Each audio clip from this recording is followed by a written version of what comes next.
Yo, what's up, legends? Hope everyone's good, and welcome to another episode of Optimize Your Body podcast. So, I'm going to be here doing another solo episode today, but I've got some incredible guests lined up in the pipeline. Just interviewed my good friend Sean McKimroy again, had him back on. Should go and check out that episode if you haven't already. It's episode 18. Had him on at the back end of last year. Really good friend of mine. He's a plethora of knowledge, especially when it comes to strength training, mechanics with lifting weights, but also just life experience and wisdom in general. And we had a great, what was awesome, and what I'm going to be doing more of now, ladies and gents, is doing in-person podcasts. Found a few studios around Sydney and had a good chat with him last week, recorded a podcast, dope. We went deep on some, I guess, personal stuff as well, and lots of different things other than fitness. But yeah, some really good gold in there. So stay tuned for that one. That should be live, in a week or two. And yeah, also I've got a relationship psychologist. I'm really fascinated when it comes to relationships, ladies and gents, and relationship psychology. And let's be honest, I don't know about you, but I find, working on your relationship with your other half, for example, is extremely challenging. It's not easy, right? I've been in a relationship for, pretty much coming up to bang on a year now. Well, I met Janini bang on a year ago, but we've been in a relationship probably for about 9 months officially, and it's going extremely well. But, there's always challenges, right? And it's one of those things where when it comes to like training and getting in shape, building the body for me has not been easy, of course. However, it is easy for me now, and I'm in control of that. I'm in full control of that. And also, building the business, anything else, I feel like you have more control. But when it comes to a relationship, it's completely different, right? Because you haven't got full control. It's also down to the other person. And the relationship really doesn't work unless you're both putting in the effort, right? If one person's putting in more effort than the other, it's never going to be sustainable. So anyway, I'm really fascinated on just psychology and neuroscience in general. So yeah, stay tuned for some awesome episodes, ladies and gents, some absolute fire coming your way. It's just going to get better and better, this podcast. And I just wanted to quickly, before we get into it, I wanted to take some time just to thank everyone listening, to the audience. And I really appreciate each and every one of you really helping the podcast grow, and more importantly, really helping us reach more people and change more lives. I know from so many of you have reached out and I've had a chat with, it's literally changed your life just tuning into this content over the years.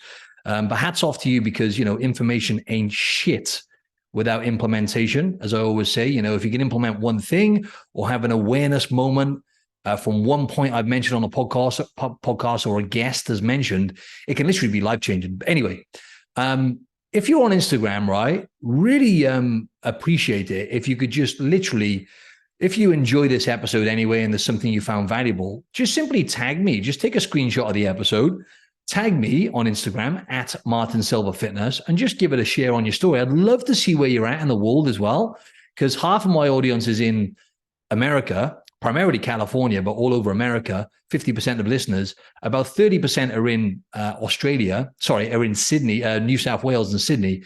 And then the other 20% are like the rest of the world. So I'd love to see where you're at in the world. And I'd really like to connect with you as well on a personal level. Or what you can do, what I'm going to do today anyway, ladies and gents, I'm going to get stuck into it. I won't keep you for too much longer. I'm going to be answering some more questions that I've had from the audience. And what you can do, most of my questions I get via Instagram. Again, I spend most of my time and put most of my best content out, I guess, on Instagram. I'm also on TikTok as well now, which is also at Martin Silva Fitness. I know most of you are on TikTok nowadays. Go check me out on there. But anyway, basically, just if you have any questions that you want to ask, any questions, I try to answer it. Like, obviously, I can't answer them all. But what I'll do is, if I don't answer it on the next episode, I do eventually answer most questions, providing it's not, I'm going to be honest with you. If it's a stupid question, right, which just doesn't make any sense, obviously, I can't answer it. And I'll answer it to you directly in the DMs if that's the case. But most questions are really, really good. So just drop me an email. What I'd love to, drop me a DM, ideally on Instagram at Martin Silva Fitness, or just send me an email at, my email address is admin@optimizeyourbody.com. Optimize is spelled with an S-E on the end, right? Not Z-E for you Americans. I know Americans spell it Z-E. It's S-E on the end. So admin@optimizeyourbody.com. I'll leave my email address anyway in the show notes. But just if you have any questions, firstly, I'd love you to just drop me a message and let me know what your biggest struggle is. I'm always looking to refine my content and put better content out there for people just like you.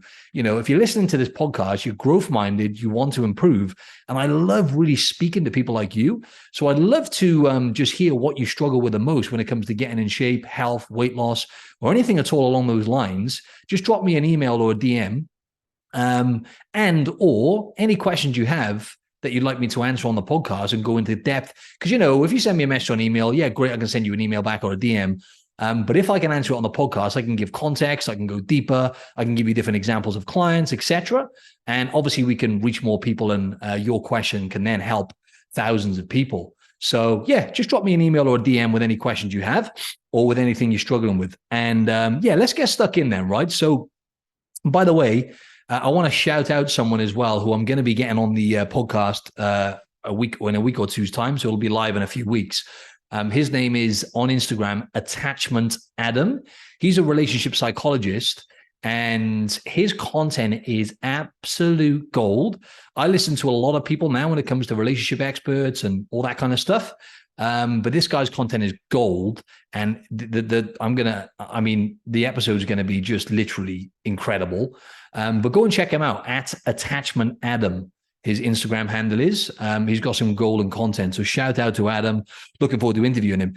Anyway, let's get stuck in. So I've got loads of questions I had, and I'm going to answer 3 of them today. I think, yeah, 3 questions, right? So the first one I had is, Martin, I've hit a plateau with my muscle gain.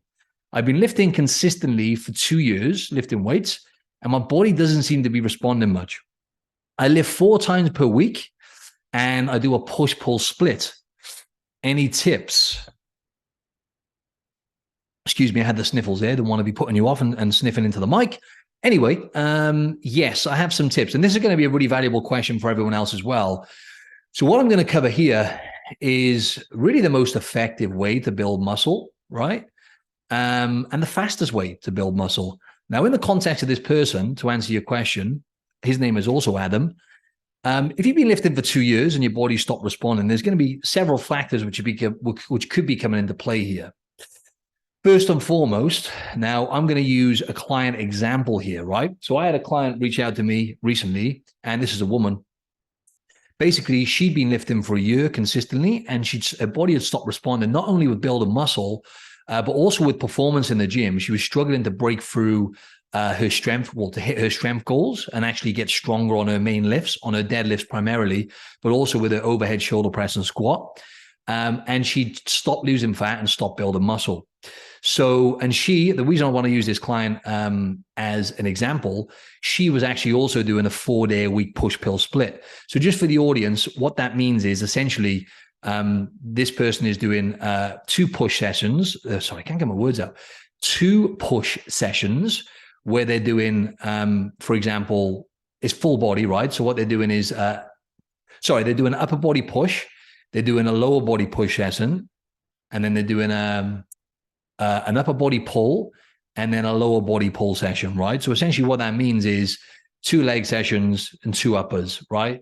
So 1 push session, I can't get my words out, push session for upper body would be, for example, like chest press, overhead shoulder press, and then, a tricep exercise. 1 for legs could be, leg press, leg extensions, and then some form of split squat.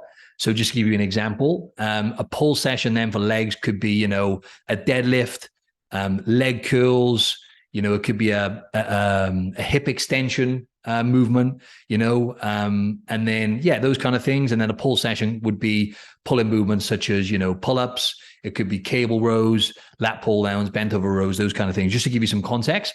And my client was doing the same thing. So what you want to look at is, obviously there's always going to be context. The answer is always going to be depends. When it comes to building muscle, if you've been lifted, you're going to get newbie gains, granted, right? Nothing's going to beat newbie gains when you first start lifting for that first 3 to 6 months. You're never going to get gains like it. But when it comes to someone who's been lifting for 2 years, or my client for a year, what you're going to look at is, why do you think your body stopped responding? The main things which come into play here, and the most effective way to break through a plateau or continue to build muscle, is always going to be, first of all, the body thrives off novelty. Okay, so it depends on how long you've been doing a push-pull split for. And if you're following a proper structured personalized training program, which ideally has been designed by a professional, because if you're just following like, you might get some results from following a random, again, when you first start out, you're going to get results by anything you do. You can look at a dumbbell and start building muscle.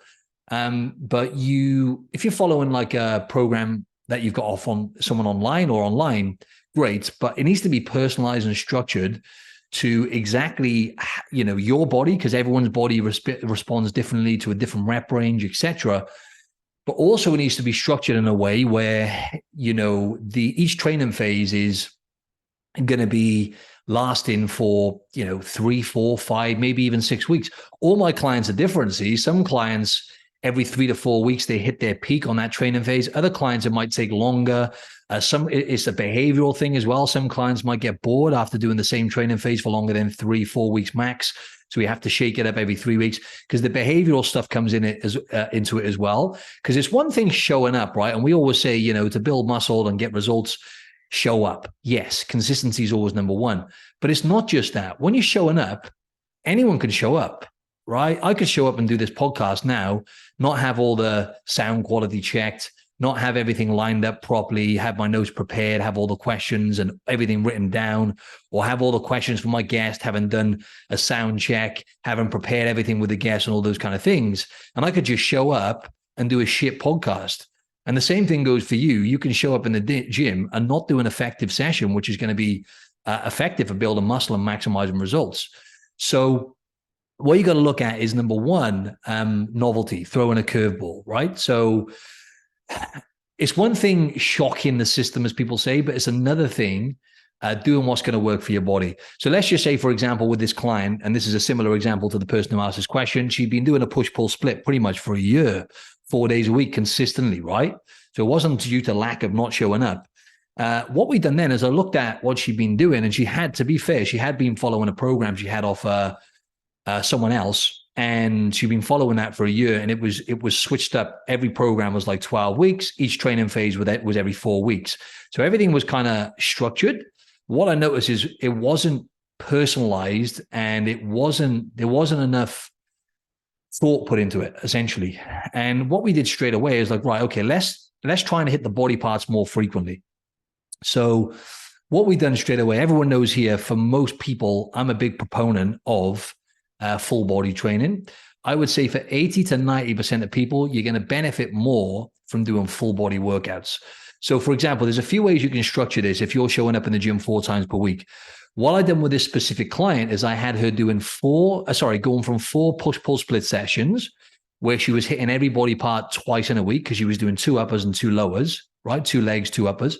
She was hitting every body part twice in a week, to doing 3 full body sessions, and then 1 session where we were targeting her weak body parts. What I notice is with most people, they have an underdeveloped posterior chain. In other words, upper back muscles, glutes, hamstring, thigh especially. In other words, where the top of the hamstring, where it connects to the glutes, and core as well. So what we did is we spent 1 session doing correctional stuff where we were doing a lower intensity, but we were targeting that posterior chain. And then we were doing 3 full body workouts per week. Now with full body, the key thing is to do like a moderate intensity. So rather than like her blasting, she was doing quite intense sessions with the push-pull stuff. And she was doing a lot of volume per session and per body part. So what we've done is we've scaled back the intensity and the volume. So we had her doing essentially 1 exercise per body part in the full body sessions.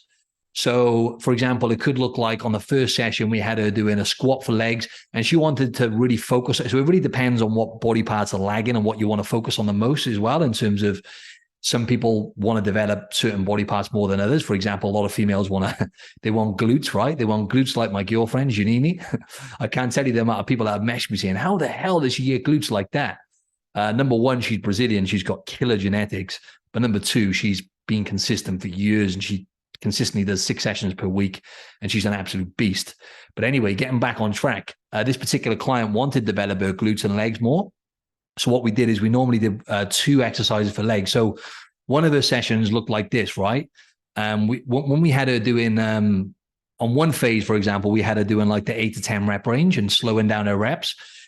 We had her doing a bar on one session would look like this, right? A barbell squat, with a bar on her back, squats, 8 to 10 reps, 4 sets or 3 or 4 sets we had her doing, followed by a Romanian deadlift, then 3 sets of 6 to 8 reps, slow. So that's the 2 exercises for legs done. Then we had her doing a band assisted pull-ups. So doing pull-ups using the band. Then we had her doing an incline dumbbell chest press. I don't know why women don't train chest. That was another thing. She wasn't doing much for chest. I don't know why that is. Women tend to skip chest. They think they're going to get pecs. It doesn't work like that. It's just going to develop and actually make your boobs firmer because you develop the muscles behind there and it just develops overall strength. So stop skipping chest on that note. Then we had her doing a shoulder exercise. So we had her doing a sit-in Z press. I'm a big fan of a Z press. Sitting on the floor, pressing the barbell overhead while sitting upright. Check out my YouTube and type in Z press. Just type in Z press online. If you're not doing a Z press, you're missing out on some serious gains and you're going to drastically improve your posture. And then we had her doing literally, what was it then? We had her doing some lateral raises as well for shoulders because shoulders is quite a big muscle group until I actually hit the whole area. Sometimes you have to add more than one exercise for shoulders. Then I had her doing core then. I had her doing, what did I have her doing for core in this particular phase? I had her doing an active plank. Again, check out my YouTube anyway. YouTube's going to be in the show notes. I've got all these exercises and all the tutorials on my YouTube, but an active plank is an exercise no one seems to know. And it is one of the most, it's in my top, I would say definitely top 5 exercises for developing your abs. And it's just body weight, but it's absolutely brutal. And I had her doing 6 to 10 reps, literally. If you can do any more than 10 reps on an active plank, you're not doing it right. And that was her first session. That would take her 45 and mobility as well. I'm always get my clients doing 10 to 15 mobility minutes of mobility at the start. So including 15 minutes mobility, I think the session was taking like 50 minutes maximum. And that's just an example of one of the workouts. So we had her doing 3 full body sessions like that. The other 2 full bodies then would be the same kind of rhythm, but just different exercises, all free weights. And then, like I said, that 4th session was correctional. Bang, within 4 weeks, she had better results than she'd had, within the last year.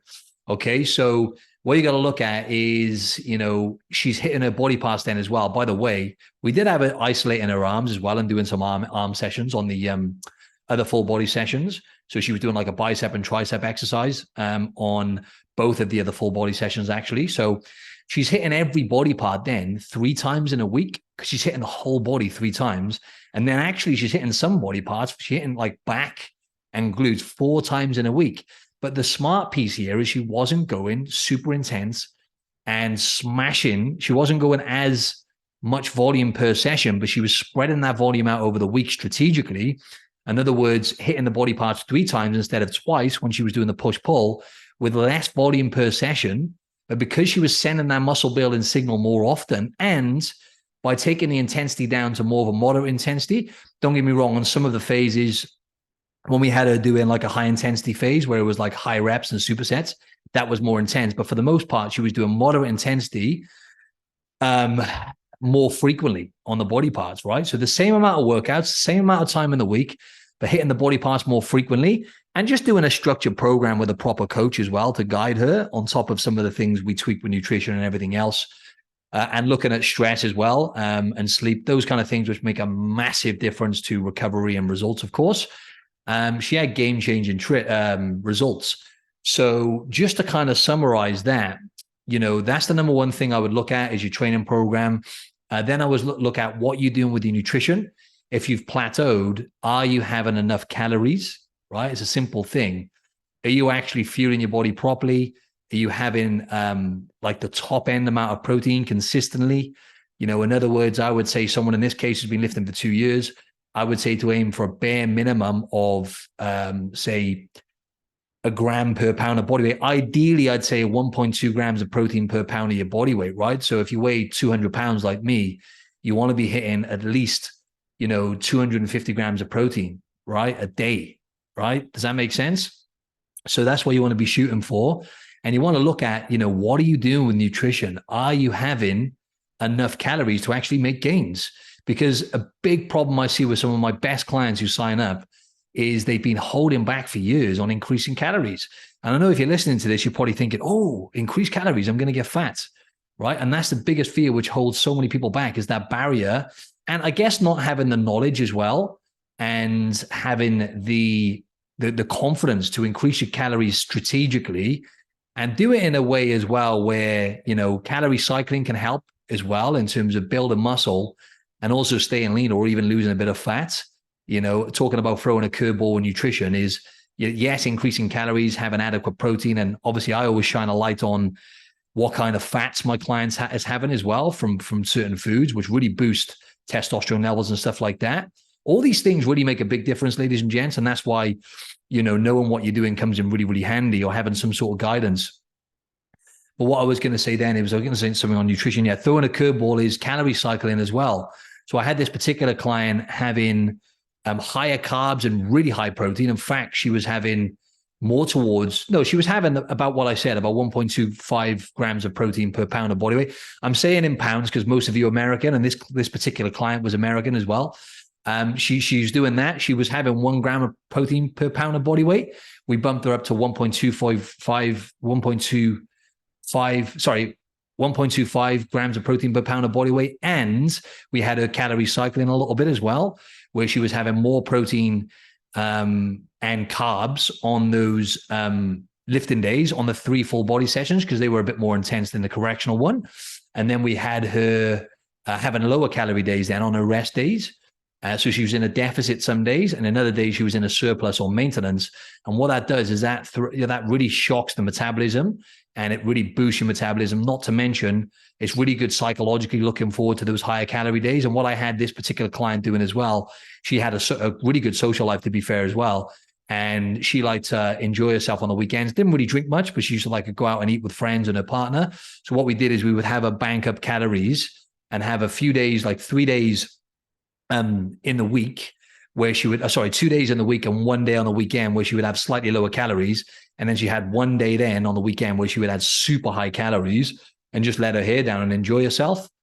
So that worked really well, but it really worked well for results, and it works well psychologically.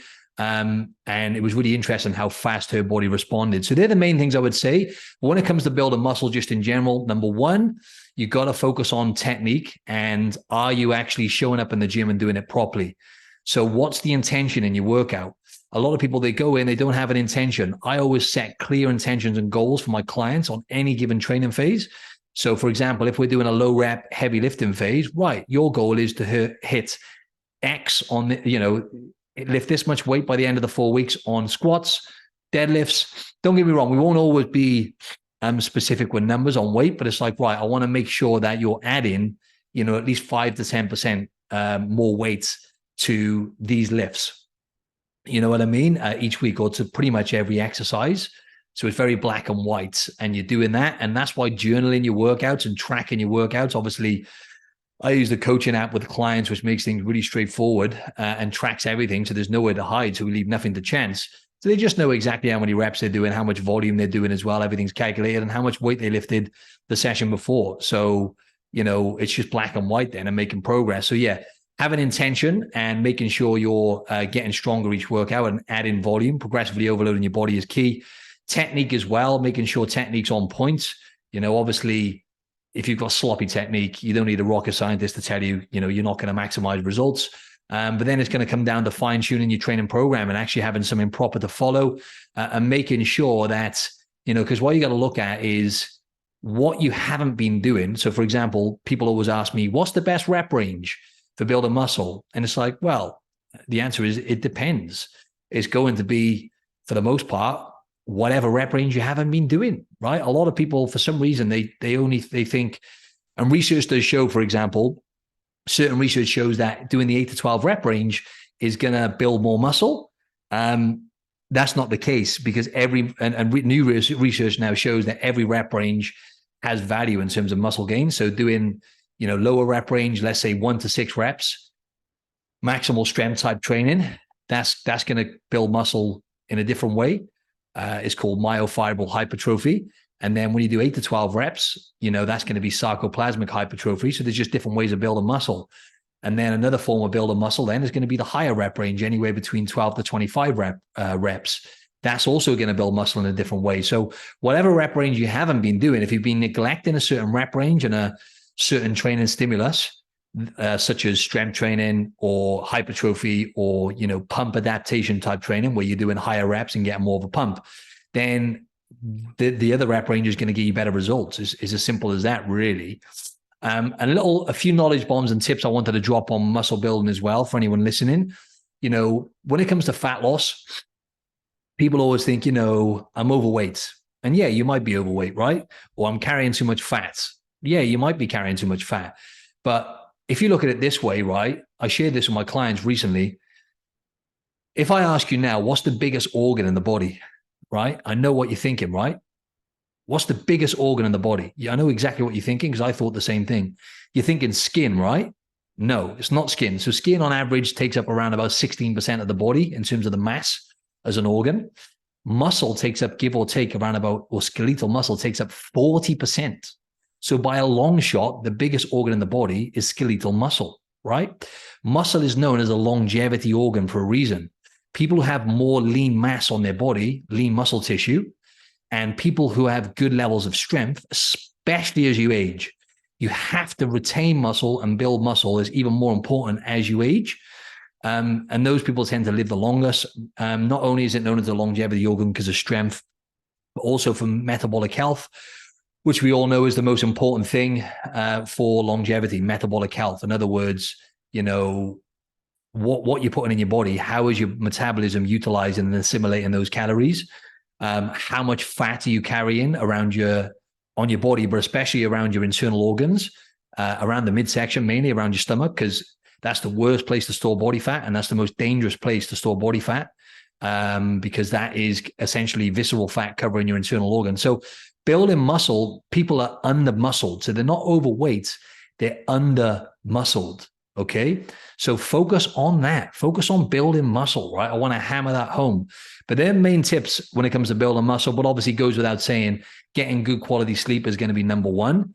Having 7 to 9 hours of good quality sleep is going to be key, right? For recovery, building muscle, and essentially getting the results that you want, right? Otherwise, you can kiss it goodbye. Essentially, your body can only handle a certain amount of stress. And they're the two big rocks, which is why I was saying, are you doing either A, too much intensity in the gym, or B, are you not, showing up with intention in the gym and strategically adding more volume each workout, right? And having it tracked, right? It gets to a point, ladies and gents, where if you're just doing freestyle workouts and guessing, you're always going to come undone. But the biggest piece here is obviously training, nutrition, sleep, and stress. How much stress can your body take? Are you, pushing too hard in the gym when you've got too much stress coming into your bathtub, because that bathtub will overflow? The other big one then is obviously nutrition, right? You do have to dial things in with what you're doing with nutrition when it gets to a certain point to actually get your body to respond. And there's so many different methods. But again, what I personally implement with clients really depends on the individual, on where they're at, because I just want to get maximum results. I always think, right, how can I get this person maximum results for the minimum amount of time and effort, right? Especially when it comes to nutrition. It doesn't mean you don't want to put effort in the gym. People have got to put effort in. That's part of the process, and that's what builds your character. And, that's the important piece. But ultimately, how can I get this person maximum results for the minimum amount of time and messing around, essentially? So anyway, that was answering that question, like a long-winded version, but I wanted to drop some knowledge bombs there as well. What I might do, ladies and gents, I might just answer one more question and wrap it up. So I'd rather answer them properly and give depth and context than rush through them. So which one shall I answer here now? Okay, I think this one will be the best one. This one will be pissed off if I don't answer it, because I did say I would on the next episode. So this woman's name is Sandra. I'm a 41-year-old woman, and I've never had any issues with weight loss. Over the past few years, however, I've been gaining fat year on year. To be precise, I've been gaining around about 3 to 5 pounds of fat each year over the last 3 years. I'm not in perimenopause. I've had everything checked. I've had my bloods done, and they seem to be okay. So 2 weeks ago, I started fasting, and my weight still isn't shifting. I've been eating 1 to 2 meals per day. I struggle just to have one meal though, so I recently increased it to 2. I eat healthy and nothing has changed with diet. I lift weights twice per week consistently and go for a run 1 to 2 times. I average 8K steps per day. Any suggestions? So this is a fantastic question because, to be honest, the average, and I always want to, where I can, I'll either give examples of specific clients or just examples with all the hundreds of people I've coached over the last 16 years, 15 years. The average age of my clients is between the age of 30 and 50, and 70% of my clients are female. And I've actually helped lots of clients with who are in perimenopause or in the midst of menopause. And also just, like I say, most of my clients are over the age of 30. So the average person who reaches out is roughly around about the same age as Sandra, who's 41. Excuse me, I think I got a little bit of a cold coming here with this cold weather kicking in Sydney. So what I would say first and foremost, when it comes to weight loss and fat loss, especially for a woman, the body does change a lot more drastically than a man's body when a woman generally gets to around about 35. And then beyond that, obviously into their 40s when, perimenopause and menopause kicks in. But obviously it's not relevant for this woman because she's not at that stage yet. However, what does happen is, sometimes subtle changes. What I've noticed is females who say this to me and they say, I think it's just my body, I'm getting older and everything. And yes, that's playing a huge part. But a lot of the time, subtle things have changed, which they haven't paid attention to, whether that be behaviors, eating habits, potentially drinking, or simply not moving as much. It could be sleep has been impacted, and that could be related to hormones as well. But these things they haven't paid attention to. And when we strip things back, there's things that we've tweaked which have made a big difference, which they actually were in control of, but they didn't realize they were in control of them because they told themselves the story of it's just my age. When, don't get me wrong, Sandra, I know you're going to be listening. I'm not saying, listen to what I'm saying. Let me have context here. I know that is playing a huge part, my friend. However, there's things that you need to shine a light on. So to answer the question, to answer the question, I would say, let's go to what you've been doing recently, right? And that's fasting. Now, with fasting, I've done a whole episode on this and I talk about this quite a lot. Again, I'm going to be upfront with you, Sandra. Fasting is not the best idea. In fact, that's going to be counterproductive to what we want to achieve here. Because by fasting, what you're doing is you're adding an extra stress onto the body. And what you're going to look at is, do you think you can sustain eating 1 to 2 meals a day for the rest of your life? Also, I can guarantee you there's going to be things which need to be changed in terms of your macronutrients. In other words, protein, fats, and carbs, mainly protein, how much you're having, food quality, and also just the overall amount of calories you're eating on a day-to-day basis to actually lose fat, period. So with fasting, because what's happening here as well with weight loss, one of the reasons that could be the reason why you're not losing weight and why it's stopped over the last few years, and this is for anyone listening as well, especially for a female who's, say, over the age of 35, is the body does change. Hormonally, your body changes. I'm not going to go into detail about certain hormones, but there's loads of research to show that as cortisol levels increase, so if you've had more stress coming in or if your hormone profile has been changing, then you can have higher levels of cortisol, which is obviously a very important hormone. It's one of the main stress hormones. It's not all bad. It's good as well. You need cortisol. That's what gives you drive. In the mornings when you wake up, it's what gets you going. It gives you that oomph in the mornings to actually get shit done and get moving. But also there's loads of research to show, especially with females, a huge correlation between higher cortisol levels and higher body fat percentages and fat storage around the midsection particularly. So that would play a huge part in terms of like hormones, especially cortisol and fat gain with the things that have been going on there. But what you have got to look at as well, again, it goes back to what I was saying previously, is you say you eat a healthy diet, right? Now, again, this is not a shot at you, Sandra. But this is what I see time and time again with some clients that I sign up and they say they're eating healthy. And when we shine a light on things, they're actually not, they might be eating, primarily whole foods in some cases, but they're not nourishing their body. They're not optimizing things with their nutrition and the type of macronutrients and protein intake and stuff. And then what you find then is they're just not maximizing results. So what you've got to look at, you say you're eating healthy, which I'm not denying that. But, are you actually having, the amount of protein that you need on a daily basis, and getting most of that protein, more importantly, through meat? Are you eating enough good quality animal sources, such as ruminant meats, especially beef, those kind of foods, beef, deer, elk, those kind of things are examples of ruminant bison. But just having grass-fed beef most days, so you're getting all the essential nutrients you need and having a great balance of bioavailable proteins and fats. But more importantly, are you hitting that number I mentioned? At least you didn't mention this in the question, but at least a gram of protein per pound of body weight every single day. If you're saying, yeah, I eat high protein, but you're guessing and you haven't tracked it, there's so much value in just, at least for a week, ladies and gents, right? Just to track how much protein you're having. Use MyFitnessPal app, for example, just track the meat. You don't have to track it, all your calories, just literally track all the meat you're eating, eggs, and any protein shakes you might have or high protein foods. Just track those foods. And let's just say you haven't mentioned your weight, Sandra, but let's just say you weigh 120 pounds. Are you actually hitting a minimum of 120 grams of protein? In other words, a gram of protein per pound of body weight every single day consistently. The likelihood is there's some days where not only are you under eating protein, you're probably grossly under eating. That's what I find with the average person. They might have high protein a few days a week, and then they grossly under eat protein on the weekends. And that's not good enough. That's going to, ultimately you replace those extra calories then with more fats and carbs, which mean you're likely overeating calories on those days you undereat protein. And also your metabolism slows down because, as I always say, your body's going to burn more calories by you having high protein every single day. So your overall calorie output is going to drastically drop over time, right? If you're undereating a few days a week. And not to mention as well, I was going to say something else in relating to protein, but yeah, that's just not going to cut it, right? So that's a big thing I would say there.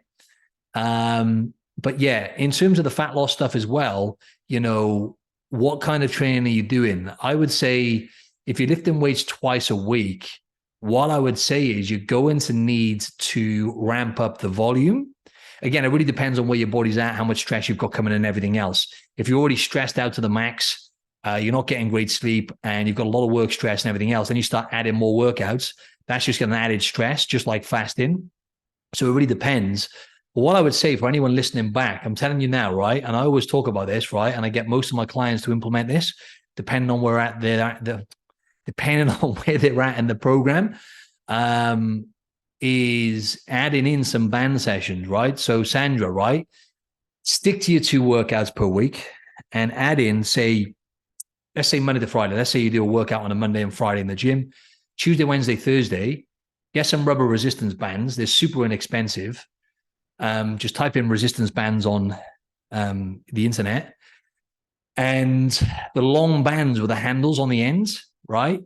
Start doing like a 10. You can search my YouTube, type in Martin Silva bands on YouTube, and you'll find some of my full body band sessions if you want to get some examples of workouts. But literally, just pick 3 to 5 exercises, get a quick pump on for 10 minutes, do 3 to 4 rounds, 10 to 20 reps, light bands, right? So it's not an intense workout. You're just going to get a pump on and stop. You can do it in front of the TV. It's not an allocated workout. It's just a pump on. And what you're going to do is facilitate recovery in between workouts. But more importantly, your metabolism is going to really speed up. You're going to add to that overall volume in your week. Like I mentioned earlier, total volume throughout the week is key. You have to be adding volume to be overloading your body enough to make gains. And you can do that by adding more weight or reps to each session. But you can also do that strategically by adding in low intensity band sessions on the days in between. Commit to 10 minutes. So that's an extra 30 minutes a week, 10 minutes, 3 times per week, Tuesday, Wednesday, Thursday, for example, bang, 10-minute pump up. Check out my YouTube, right, for these sessions. If you want ideas, do that and report back to me. What you'll do, your metabolism is going to speed up. Don't change anything with your steps. Increase protein, right? Make sure you diligently either track in protein to make sure you're hitting that and track it consistently, hitting the amount I said. Add those band sessions in. Make sure you're getting good sleep and you're not adding any extra stress with fasting and stuff like that, to be honest. I would say to just make sure you're hitting protein and don't overdo the fasting. It might be okay, but don't overdo that.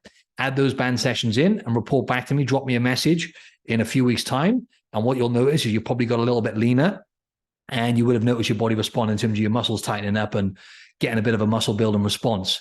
So that's a smart tool, I would say, to add in to be able to achieve that. But just to summarize, the reasons why you're not going to be losing weight in this position is one, with your hormones changing as you get older, right? You need to essentially fuel your body better. And I'd like to look at what's going on with nutrition, because it could be a nutrient deficiency as well, on top of your body changing hormonally, which is causing the weight loss to slow down.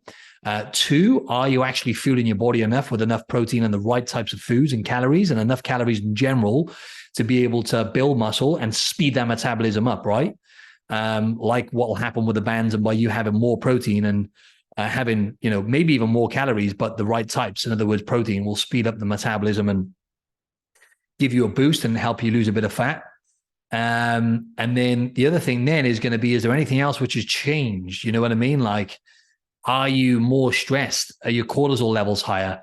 Are you working more hours than what you were a few years ago? Are you got more stress, work life, working more hours, maybe not, going to bed as early enough, staying on your laptop later, because those things have a massive compound effect, especially on cortisol levels.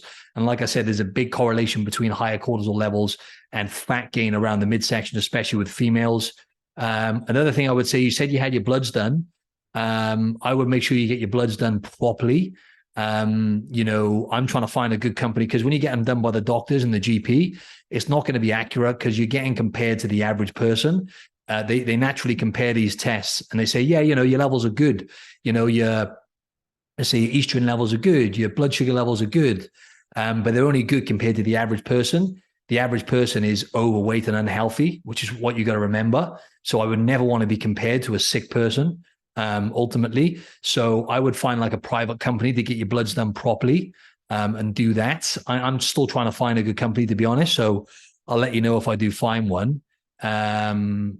So anyway, that's what I would say there. There's going to be loads of factors which come into it. But everyone listening, just remember the key fundamentals when it comes to losing weight is metabolic health. What's the most important thing for metabolic health? Number one is nutrition. What are you putting into your body? Food quality over everything. If you're eating single ingredient foods, like I always say, whole foods, at least 85, 90% of the time, you can't go wrong. You're going to lose weight as a side effect and just get healthier. Second most important thing for metabolic health is going to be strength training. Nothing's going to charge your metabolism up more by, adding in a few band sessions, on top of your strength training and just lifting weights properly and consistently. The other thing then is going to be movement. How much are you moving on a daily basis, right? Then it's just going to come down to sleep and stress. They're always the five most important things in general anyway. So yeah. And the other big important thing then is always going to be with the pillars of health is obviously, this is kind of going off track a bit. It's not going off track, is relationships. And this is why I want to delve deeper, because I'm really interested in this subject myself. And I want to bring on some amazing guests, which is going to help everyone listening back with their relationships, but also just understanding that, in fact, the most important thing for true health and overall health is going to be social connections and the relationships you have with others, right? And a recent study was done, and they found that having stressful relationships consistently, like let's say you're in a toxic relationship or whatever, or you've got bad relationships with your family or whatever else, or no relationships with family. And, loneliness is a real thing, by the way. More and more people are reporting loneliness, and there's other factors which come into that. But basically having poor relationships, they found, was the equivalent to having smoking 15 cigarettes a day in terms of the negative impact on health, longevity, chronic stress, in terms of longevity and people living longer and living a happier, healthier life. Those people always have good relationships. You look at the people who live the longest, like people in the Mediterranean, even people in Asia as well, in China, they tend to value community and family, and they have not necessarily great connections, but they have social connections. And it's just like they ritualize things such as eating food together and bonding together. But it doesn't have to be necessarily family as well. I've got going off on a bit of a tangent here, but I had a conversation with my girlfriend who we might actually be doing a podcast together at some point. I'm not 100% committing to that, but I think you'll get a lot of value from it, because we're going to share some transparencies, and I think for everyone in the audience, you'll get a ton of value from Janini as well, because she's super fit and healthy, and we're both very similar. But we were just chatting the other day, and a barrier my girlfriend has in her head is she worries about the whole, because I don't value family. I'll be fully transparent. I don't value family as much as she does. I really value my family. Obviously, I love my mum. My mum is my wall and my sister, but ultimately that's my whole family. Yeah, I've got uncles and cousins and everything else. Didn't really have a strong relationship with my dad. My dad wasn't around, although I am essentially, my dad's more like a friend to me now. I don't really speak to him, to be honest. But when I go back home to the UK, I'll make an effort to see him. And, we're like friends who just don't speak to each other basically very often. And with Janini, obviously being Brazilian, she's very close knitted with her family. And, how it goes in Brazil, like they do everything together. They've got really close network. They eat together. They live together. You know how it goes. And I just didn't live like that. I didn't grow up like that. I lived the other side of the wall to my family, right? Although I love my mum to bits, she's coming out here at the start of next year and everything else. And when I go home, I spend quality time with her. Where the hell am I going with this, ladies and gents? I'm going off on a massive tangent here. But we had a discussion anyway, long story short, on relationships, right? And how important it is to have that, right? And that's why I think with the relationship stuff, I'm so fascinated, is because we value, Janini and I both, our top value is obviously health and taking care of ourselves. And we live a very similar life. Well, our lifestyle is pretty much the same, which for me is like 1 in a million to find a woman like that, literally. But also, we don't value the same things there, right? When it comes to family. And that was a little bit of a concern for Janini's, because my upbringing, which I talked about with Sean, so I won't go too much into that. I just, I covered it briefly when I had a conversation with Sean, which is going to be live in a few weeks. But long story short, my upbringing was chaos. I grew up around just like domestic violence, all those kind of things. Didn't have a dad around, you know what I'm saying? So Janini gets a bit worried, and rightly so, in terms of, long term, us getting married and stuff like that. And because of my upbringing and stuff, but, we're working on that stuff. And anyway, I just wanted to I went off on a mad tangent there at the end, but I wanted to share some of that. And I like to keep it real with everyone as well. And, share stuff which I think is relevant, but really connect with you on a deep level. Because let's be honest, from listening to this podcast, you feel like we're having a conversation, right? And it's crazy how when I speak to people who, they inquire about my program, for example, we jump on a call, they've been a listener of the podcast for years, and we talk, and it's like, they're like, I already know you. It's crazy. I feel like you're a friend because I've listened to you for so long. So I want to treat you like someone I know, and share some of my deep kind of struggles, and also how I've overcome those things. And I guess what's helped me transform and be where I'm at now, and really level up every area of my life. Because right now I'm thriving. I'm coming up to 36 next year, and I really am in the shape of my life, physically, mentally, emotionally, spiritually. Although I've got work to do spiritually, and also financially, and not to mention, at the time of this podcast, I've met the woman of my dreams, literally, as well. So I feel like when you get to a point in your life and you go through struggle, you learn from previous relationships, you learn from your setbacks with, my binge eating I used to have with food, and the dysmorphia I used to have with bodybuilding, and all the hundreds of people I've coached and helped them solve problems when it comes to the same stuff I struggle with. When you overcome these things, it makes you better, and it enables you to essentially bring more value to the world. And help others around you. So that was deep, but just to wrap this up, ladies and gents, I just wanted to say as well, I have literally just launched my 6-week program again. Now, to be honest, as everyone knows, short-term results for me are absolute bullshit. But I launched this 6-week program, and it is essentially to help you build structure and routine, and really, get your body to respond. So I launched this a few months ago, and it went absolutely crazy, of course. And the spaces filled up straight away. And I had like so many people that were pissed off, not pissed off directly at me, but pissed off they missed out on the opportunity. So I've just launched it again now. So, don't miss this opportunity again, my friends. I know a few of you missed out because you messaged me. And long story short, I'm going to be looking for another few people. Well, at the time of this podcast, it's another 5 people who want to work closely with me over a 6-week period. And what you're going to achieve is you're going to drop 3 to 5 kgs of fat. That's not total weight on the scales. That is body fat, okay? Which is, in pounds, it's, about 8 to 12 pounds within 6 weeks. You're going to build a significant amount of lean muscle and get drastic strength gains, get stronger than you've ever been physically, and also really build structure and routine. And that's the important thing. As you know, I don't believe in bullshit when it comes to, fads, but I'm going to teach you how to get sustainable results. Full transparency though, you're not going to want to leave the program after 6 weeks. Everyone wants to stay on afterwards. And, most people do stay on afterwards. So I'm going to pre-warn you, you're not going to want to leave. But yeah, so, basically what I want you to do, as soon as you listen to this podcast, if you're interested in this 6-week program and really reinventing yourself within the next 6 weeks, I'd love to have you in. Obviously, I can't help everyone, so we'd have to have a chat on a Zoom call to make sure I can definitely help you and make sure we're a good fit. So what you can do is, best way to do this is just drop me a DM on Instagram at Martin Silva Fitness, or plan B would be just to look in the show notes and essentially just click the link, the coaching inquiry form link, and fill out that form. And then I'll get a notification and get back to you. But the best way to do it is just drop me a DM on Instagram. It's just faster that way. When you fill out the form and everything else, and we go back and forth, it just takes longer. And I don't really want you to miss the opportunity. So yeah, I'm going to finish it there, ladies and gents. Please, if you like this podcast, like I say, share it on your Instagram story, tag me at Martin Silva Fitness so I see it, and give this episode a share as well.